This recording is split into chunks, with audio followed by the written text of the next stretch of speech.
Now, live from the CN8 studios, this is CN8 News Midday with Kevin Walsh.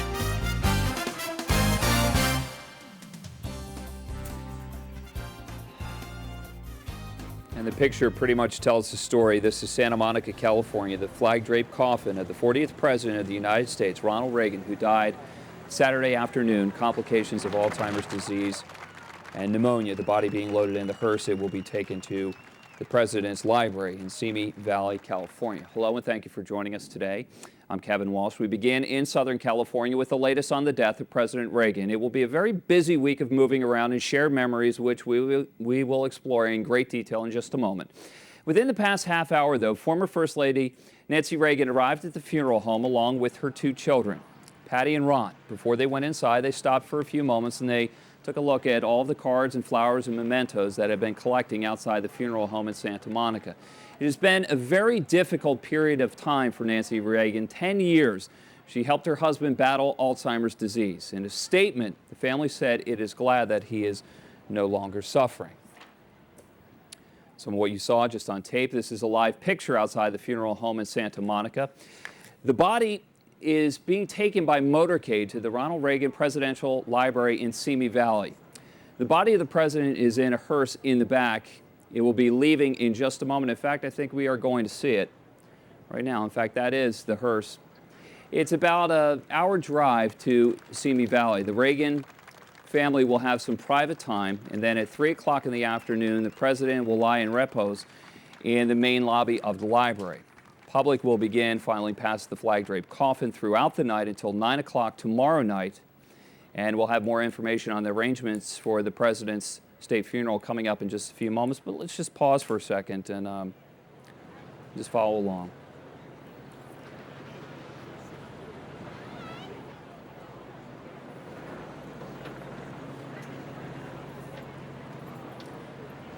Number of people in Southern California, some of them saluting as the president's motorcade, led by the hearse, makes the trip to his presidential library in Simi Valley.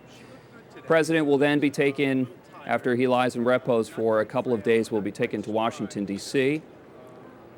He will be in the rotunda for quite some time.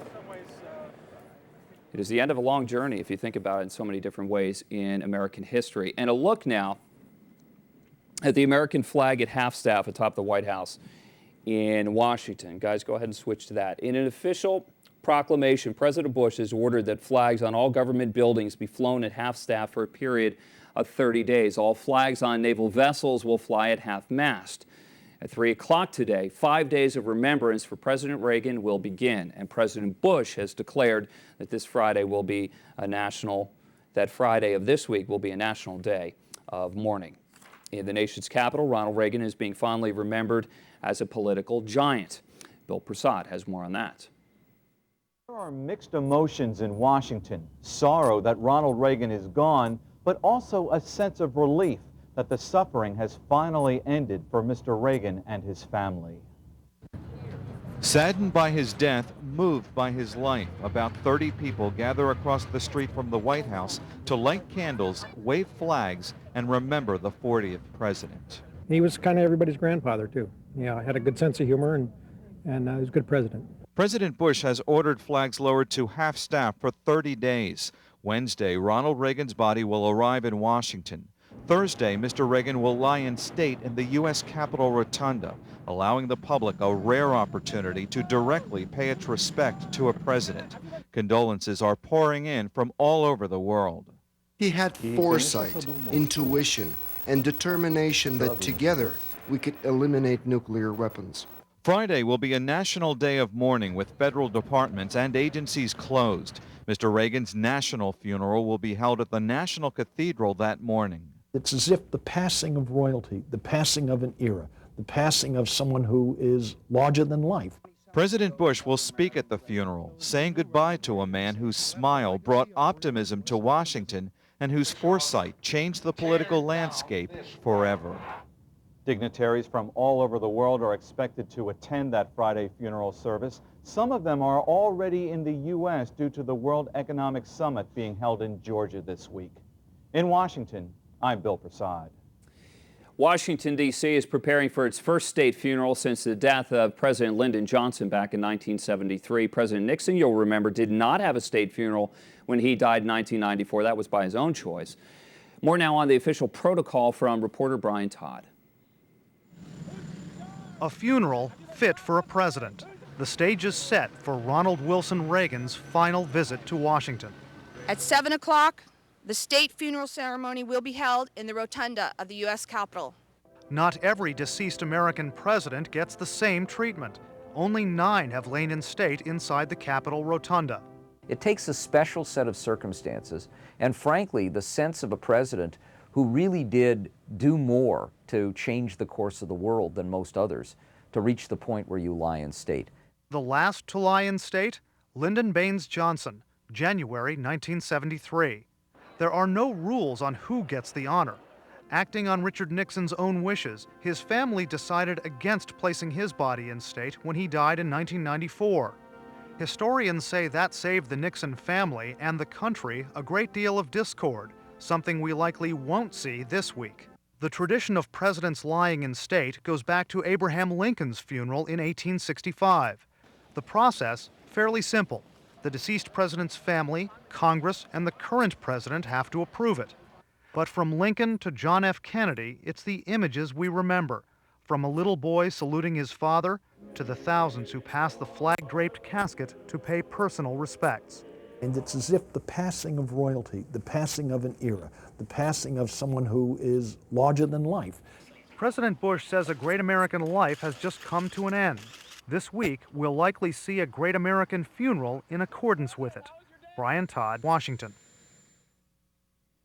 President Reagan came to the Philadelphia area on many occasions, and today Philadelphians are mourning the loss of the former president. CN8's Greg Coy is live in Philadelphia with more on that. Greg, tell us about some of the stories you heard. Yeah, Kevin, it's been about 17 years since Ronald Reagan was president. And as a conservative Republican, he had many admirers here in this traditional Democratic city. All American flags, of course, at 30th Street Station, at City Hall, at the Municipal Services Building, and at the courthouse, all lowered at half-staff in memory of the 40th president as ordered by President George W. Bush. Mr. Reagan passed away Saturday at his home in California. And his death still is on the headlines of all the Philadelphia papers as people throughout our region are sharing their thoughts about the man called the Great Communicator. I think he did a great job in solidifying relations with Europe, particularly the Russians, and knocking down the Cold War. Certainly the economy improved during his time, and I think that the whole way of looking at the economy changed, and also his optimism was important to all of us at that time. You kind of want to remember the good things at a time like this when the guy's deceased. But, you know, you keep things in balance. There were things that were questionable, obviously the Oliver North fiasco and things like that. But overall, I think he genuinely loved this country. And of course, that love of this country certainly was what made Ronald Reagan a big hit here in Philadelphia, as many Democrats, of course, became what was known as Reagan Democrats. They would vote locally for Democrats, but when it came to president, they would pull the ballot for the GOP at the top of the ticket.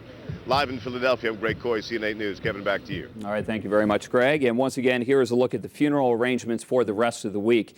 At 2 o'clock this afternoon, there will be a private ceremony for the Reagan family at the Reagan Presidential Library. Following that, the president's body will lie in repose in the library's main lobby. On Wednesday, the casket will be moved to Washington for a funeral procession to the U.S. Capitol, followed by a state funeral in the Capitol Rotunda.